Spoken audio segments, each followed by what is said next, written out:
Okay, so we're going to talk about what keeps the moon in its circular orbit of Earth, right? Newton thought about the fact that the Earth is moving in this circular pattern, and he wasn't really sure why that was the case, right? What keeps it from leaving its circular path? There's nothing physically holding it in place. Okay, so he started looking at the gravitational force between the Earth and the moon, basically in comparison to what the order of, or the magnitude of the gravitational force was on the Earth's surface. Okay, so he started looking at the relationship between gravity exerted on the surface of the Earth as compared to gravity exerted on the moon.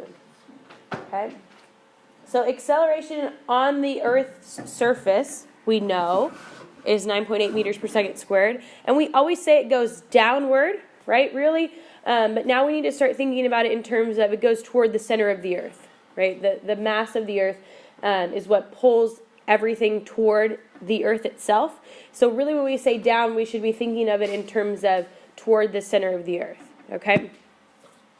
So he looked at a lot of different things, and I'm not going to walk you through a whole lot of what his experiments look like, but he compared the radius of the Earth and the distance between the Earth and the moon, and he looked at all these different things, and he learned that the gravitational force exerted by the Earth on any object decreases with the square of its distance from the Earth's center. Okay, so that's a really fancy way to say that gravity decreases the farther away you get from the Earth. Okay? The gravitational force exerted by the Earth on any object decreases with the square of its distance from the Earth's center.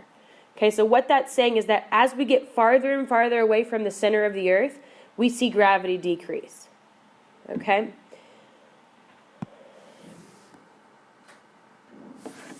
So do we see a real, things start floating when we get to, the top of Mount Everest? Right? We still might experience a tiny shift in the acceleration due to gravity, but that goes from 9.8 to 9.78, or 7.75 or something. It's not going to be any noticeable difference. But when we start seeing, on the moon, or you start seeing things in outer space, that's when we have floating objects, right? It's not just a loss of gravity as a whole, but it's a much smaller gravitational force. Okay? So he talked about the acceleration due to gravity, and the force of gravity has to be proportional to both masses, the mass of the object and the mass of the Earth. Okay? Or realistically, the mass of any two objects that come in contact with each other or have contact with each other. So force of gravity is proportional to both masses, the mass of the Earth and the mass of the object. So this is an equation that you'll use really often in this chapter. And basically what it tells us is that the force due to gravity, okay, is equal to big G, which is a constant, and I'll give it to you in just a second. The mass of the first object times the mass of the second over the distance between them squared. Okay, so the radius here is really the distance between those two objects. Okay, so Fg is gravitational force. Big G is that constant right there, mass of object 1 and mass of object 2, and then R is your radius, okay, or distance between those two things. Okay, so that equation and that constant should go down on your equation sheet because you're going to use that a lot. 6.67 times 10 to the negative 11.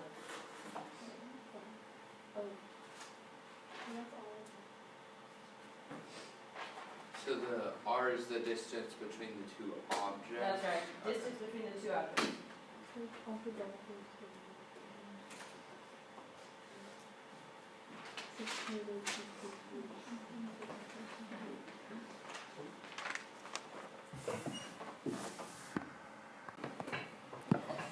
Okay, so this is basically what Newton's law of universal gravitation says. And this is a rare something that I actually want you to have into your notes. So go ahead and get it written down, and then I'm going to talk through a few key points in here that I want you to understand. Okay? So I'll give you a couple minutes to get this written down.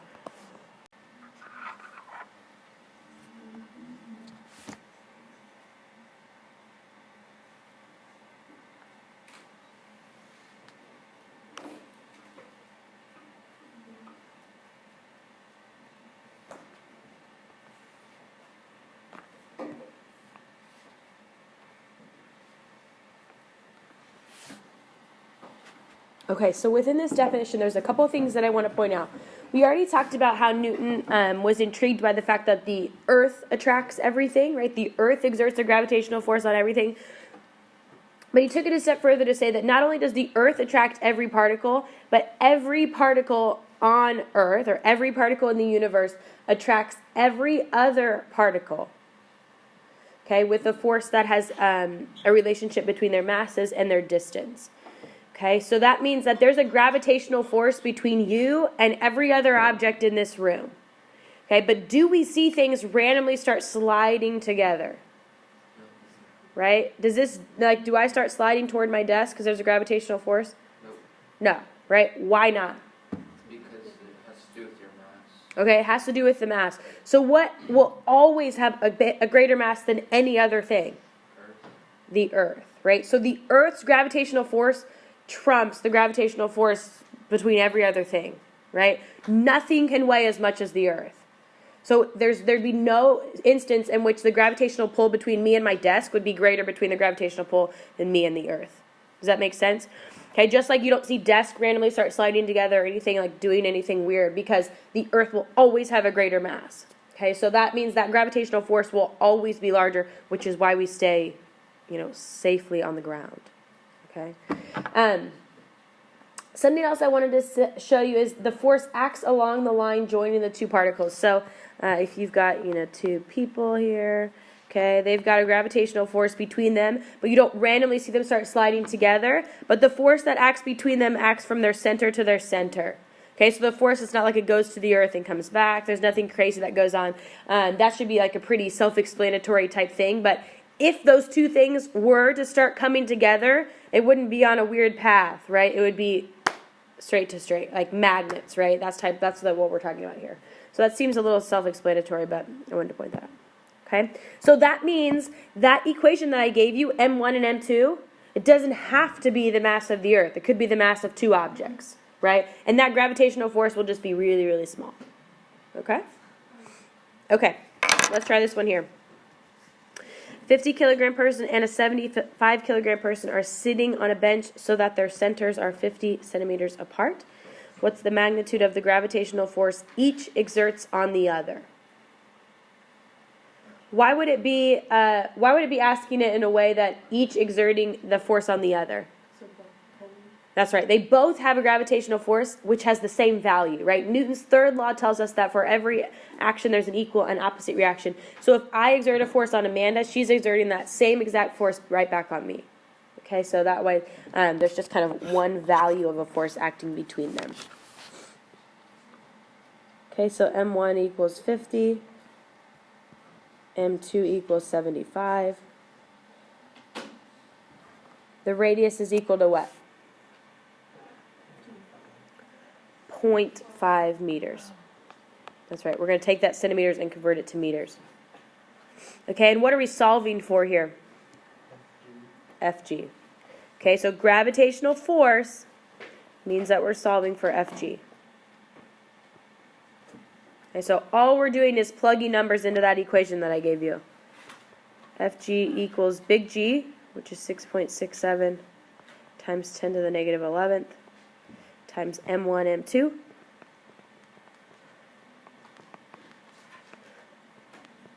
Over R squared. Don't forget that square. A lot of you will do that. Okay. And mathematically, so you can do this all in your calculator at one time, right? I kind of work from the bottom up. So I'll just take 0.5 squared, and I'll take 50 times 75 divided by my answer, and then I'll multiply it by G. So you don't have to do it that way, but I don't have to take anything in it or out of my calculator. And I'll use the answers given to me, and I don't have to worry about so many parentheses.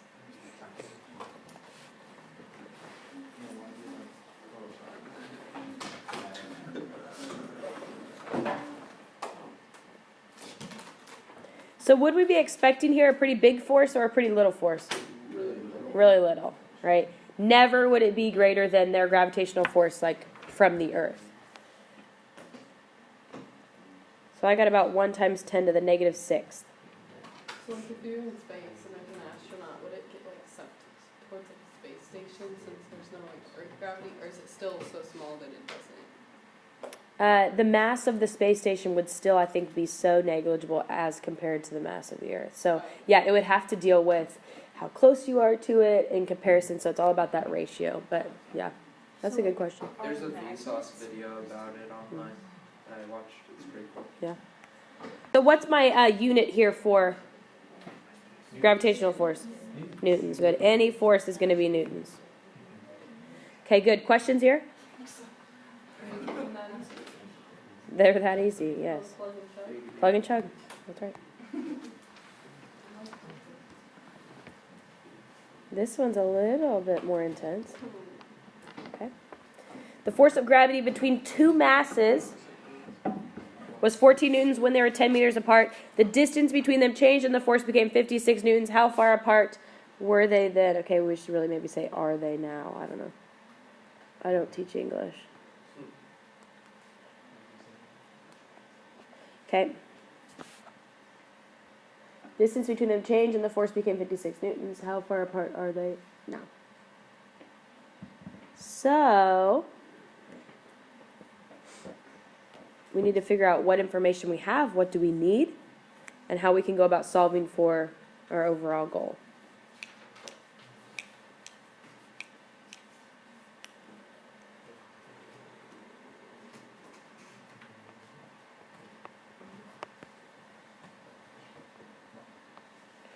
Right, for our first instance, we know that our gravitational force was 14 newtons, and at this point our radius was 10 meters. Okay? For our second part of our problem, we know that our force was 56 newtons, and our radius is questionable. Okay? So let's determine first, before we do any math that goes with it, are we expecting our radius to increase or decrease? Decrease, right? Our gravitational force is getting greater, so those two objects have to be moving closer together, right? Our gravitational force is becoming greater between them, so they should be getting closer together. So we should be expecting something less than 10 here, okay? Yeah, so that's what we're going to look at. Can't take them out, but we can solve for them as a whole. Okay, so on our first problem, we have 14 equals G. I'm just going to write G, even though we know that that's an actual value. Okay, so just plug that in when you do it. Okay, M1, M2, we don't know either of those masses, do we? No. But does the mass change between situation 1 and situation 2? No. Neither of the masses change, right? So we can solve for this term as a whole. Right? We can solve for M1 times M2. We don't care what individually they weigh, as long as we know what this term means, because then we can use that whole term for the second problem. Okay, so we can solve for the masses as a whole. Okay, so to do that, I'm going to divide over G, right? I'm going to divide by 6.67 times 10 to the negative 11th. I would really strongly encourage you to use the E button. Okay, and that gives me 2.1 times 10 to the 11th equals M1, M2 over 100, right? 10 squares is 100. So we need to multiply that by 100. Yeah, we should get a really big number, right? Think about it. For gravitational forces this big, right, 56 newtons, we have to have pretty big objects, okay? So that means that the product of M1 times M2 is 2.1 times 10 to the 13th, okay, kilograms. So we don't care individually what each of those masses are. We don't care if they weigh the same thing. We don't care if one of them is twice as heavy as the other. It doesn't matter as long as the product of those masses stays the same between situation 1 and situation 2, and it does. So now for part 2, we'll take 56 newtons equals G over mass 1 times mass 2, right, which we know is 2.1 times 10 to the 13th over r squared. Does that kind of make sense? Yeah. Right, we solved for the masses as a whole, and now we're going to be able to solve for r. Bless you. So again, I'm going to divide over G. There's algebraically lots of ways that you can do this, but I'll show you my way. I divide over this first. right? That leaves me with, I'm going to pull it up here, 8.4 times 10 to the 11th. And if my variable's on the bottom here, what should I do? Switch these two places. So now I'm going to take 2.1 times 10 to the 13th divided by my answer in my calculator so I don't have to redo anything. And then I'm going to make sure I square root that.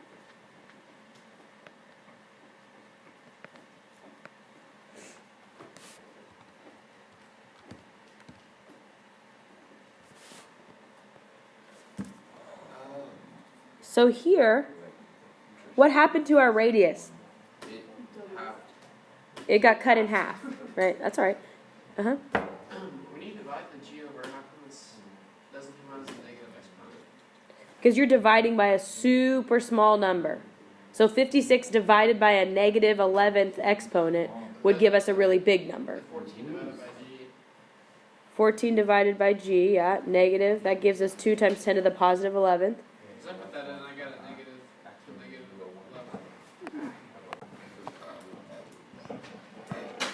Okay, what's the force of gravity acting on a 2,000 kilogram spacecraft when it orbits Earth from 2 radii from the Earth's center? And I'm going to give you the radius of the Earth. This is something that should go on your equation sheet. Radius of the Earth we'll use often. 6.38 times 10 to the 6th meters.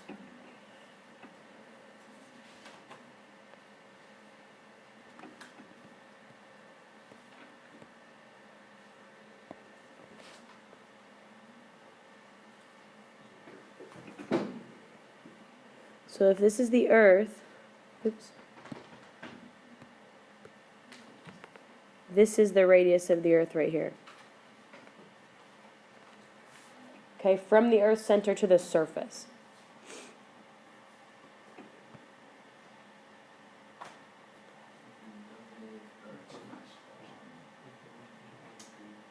So this says this is orbiting 2 Earth's radii from the Earth's center. So that means we have 1 Earth's radius length right here, and then we're going to take the radius of the Earth again, which is where our object is orbiting.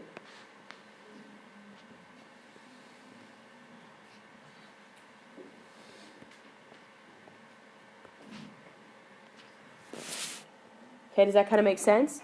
Yeah. So that the radius now from our object, whenever we're looking at the object's radius, we always want to know the distance from our object to the Earth's center.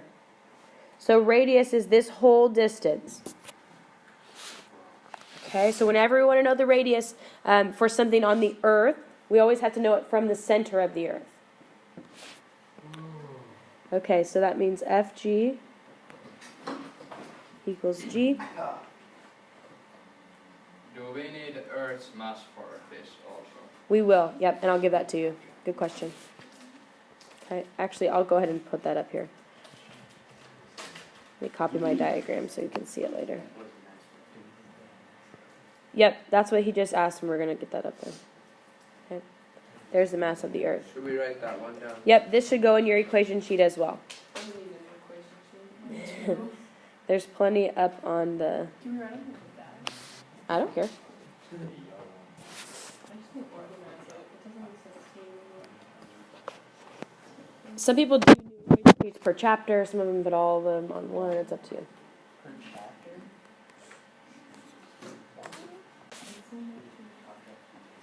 Okay, so now this would tell us that the force of gravity, which is what we're solving for, 6.67 times 10 to the negative 11th, times the mass of one object, which is our spacecraft, times the mass of the second, which is the mass of the Earth.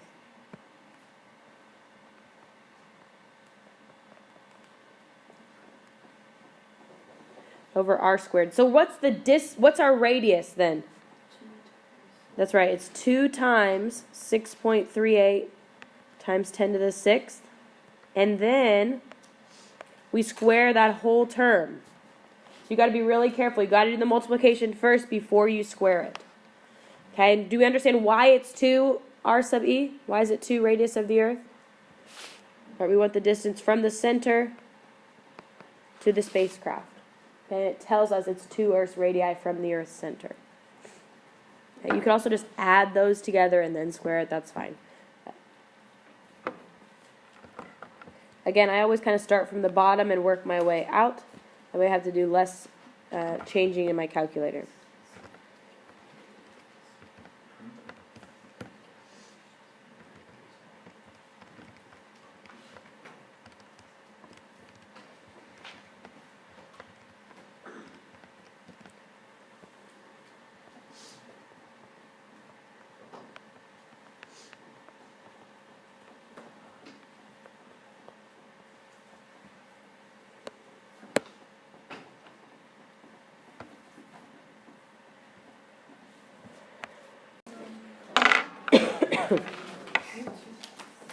All right, what is the net force on the moon due to the gravitational attraction of both the Earth and the sun?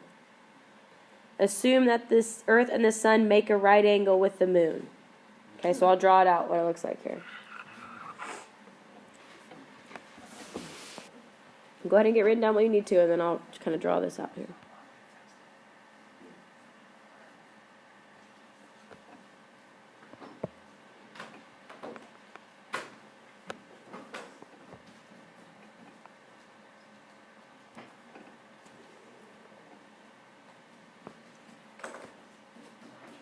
I'm going to give you all kinds of distances here.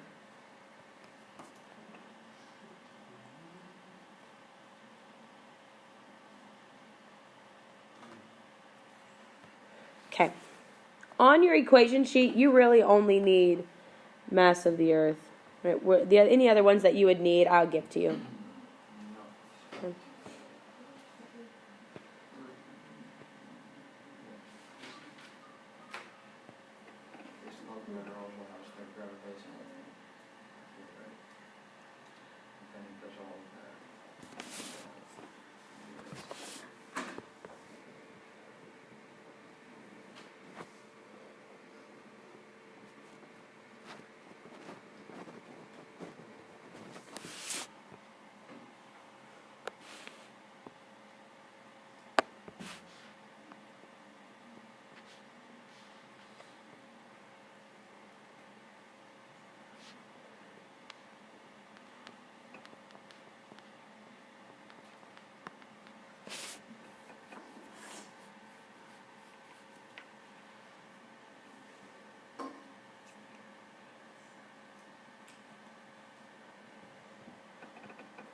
Uh-huh.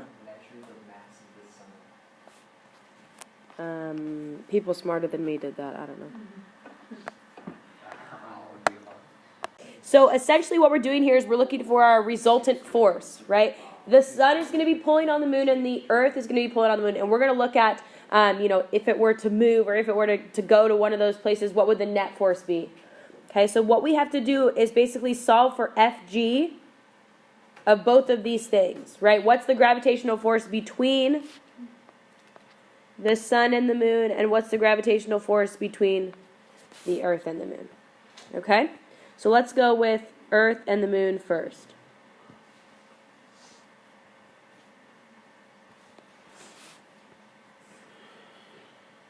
And I'm just going to write G, even though you know that's a numerical value, okay? If you need to write out 6.67 times 10 to the negative 11th, do it. Okay. So the mass of the moon is 7.35. Let's do the 22nd. I'm not going to say all these out loud so I don't throw you off.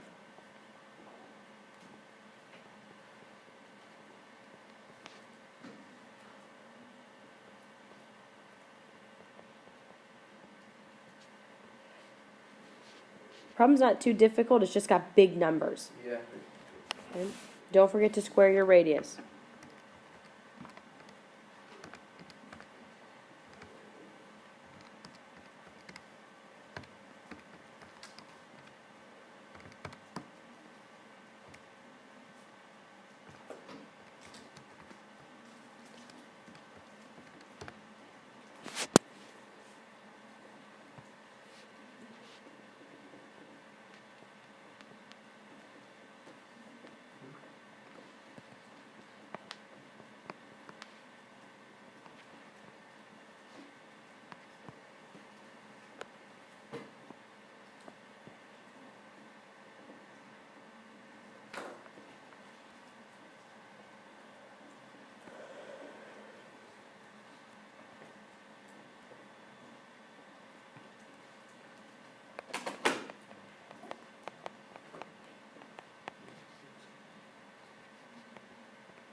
looks like vector addition now. That's it. We just have big, big numbers, okay? And we're not going to be too particular about our cardinal directions here, but we're just going to go with what our diagram looks like at this point. Okay, so I'm going to draw my vector, and I have to add them tail to tip if I want to do anything in a vector addition with them. So I'm going to go here, then here. Okay, and so now my forces for this Earth to Moon is really 1.99 times 10 to the 20th newtons. And the force between the Moon and the Sun is 4.34 times 10 to the 20th newtons, right? So if I'm trying to find my resultant force, I'm going to find my hypotenuse and my angle, right? And then that's it. Okay, so once we found each of those, we just did vector addition, which means we had to add them tail to tip. So if it realistically looked like this, right, the Earth would be, or the Moon would be pulled somewhere in this direction, right, somewhere in that south and east direction. Now again, we're using pretty arbitrary directions here, but.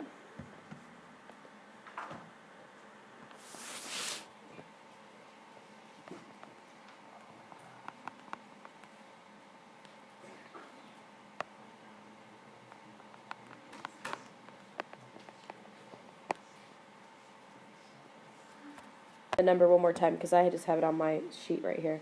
So second tangent of 4.34 times 10 to the 20th divided by 1.99. Okay, so I need to have east of south here. So the angle is right, my direction was just wrong.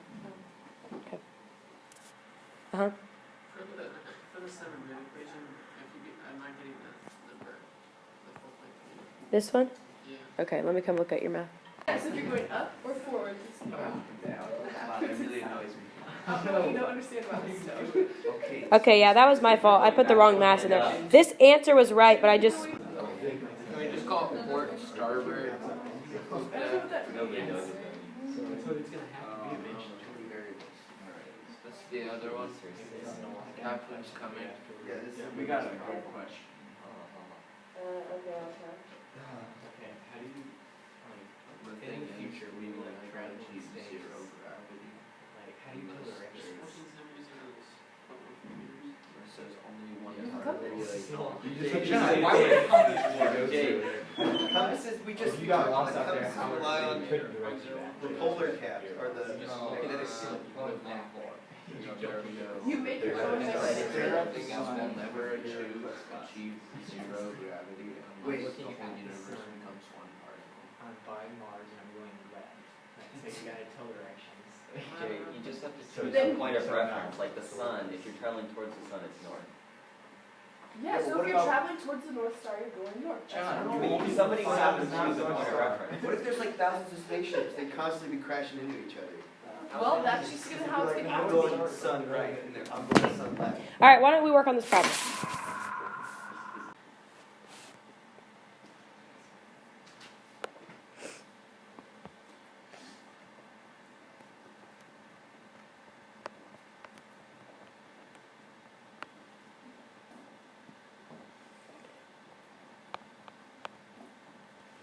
Okay, so this is where it gets a little more intense. The first object has half the mass of the second object. Okay, I don't like to use fractions, right? So I would like to flip that around, right? And I would say the second object has twice the mass of the first, right? It doesn't matter how you do it. The math is going to be the same. So do you have a preference as to how we solve this? Because I can do it either way. No fractions. Okay, so if we're saying object 1 has half the mass of the second object, that is saying that mass 2 is twice as heavy as mass 1, right? Would you agree with that? Okay, so 2m1 equals m2. Right, would we agree with that? Yes. Okay. So what's the mass of each object? When we start plugging in our equation, we're just going to start plugging and chugging. Okay, so 2.45 times 10 to the negative 4th equals g. And then we do a substitution. So you can pick to solve for M1 or M2. It makes no difference. Right? So what would you rather solve for first? M1 or M2? M2. Okay. So that means instead of putting in M1 times M2, right, we know that M2 equals 2 times M1. Actually, I'm going to do it the other way around. So instead of solving for M2, I'm just going to substitute 2M1. You know what I'm saying? Doesn't really make a difference. But since we have M2 equal to something, we're going to go ahead and substitute that way. Okay, so instead of putting M2 over here, I'm going to put 2M1.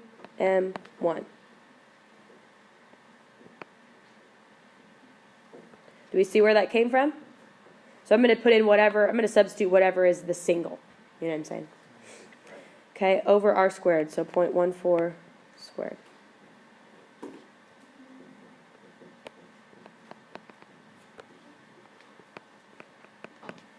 Okay, do we see where that substitution came from? Yes. Okay, M2 was equal to 2 times M1, so that's where that came from. Okay, so we're going to do the algebra.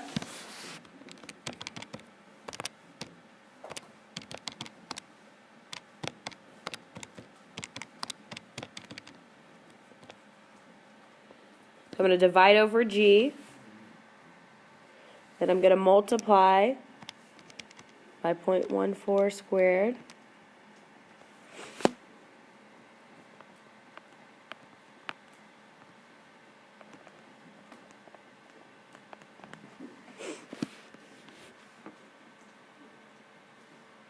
That's what I'm left with as of this point. Or do we agree with that? Okay, so what's M1 times 2M1? 3M1. No, 2M1 squared. Yeah, tricky, right? So 2x times x would be 2x squared, right? 2x plus x would be 3x, but 2M1 times M1 is 2M1 squared. So we're going to take that divided by 2 first, and then we're going to square root it. And that tells us that M1 is equal to about 189.7. Is that what you got or not quite? Okay, divide it by 2 and then square root it. So that means that when we solve for M2, we would say 2 times 189.7.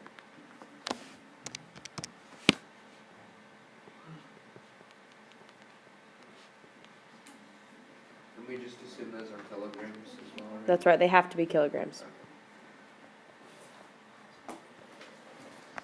The answer has 2 parts to it. So M1 is this many kilograms, M2 is this many kilograms, so you'll have both. Okay. Just make sure you're really certain as to which one you're solving for and then how you can use that substitution at the end to get back to both answers.